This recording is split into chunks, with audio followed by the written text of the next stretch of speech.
I am the Tofu Golem. Please enjoy the video. You start by protecting surrounding paint and gathering tools so you can act cleanly and safely. Heat softens adhesive, so you use a heat gun on low to medium and move it continuously. This prevents paint damage. Once the adhesive warms, insert a plastic wedge or pry tool to create a small gap. Then feed dental floss or nylon line behind the trim and use a sawing motion to separate chrome from the body. Make sure to keep tension and steady heat as you progress. Once you have a gap, you continue cutting the adhesive bond with floss while heating. This is how you avoid bending trim and stressing clips.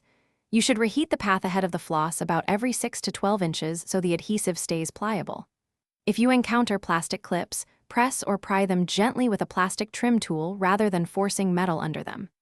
As pieces free, pull steadily.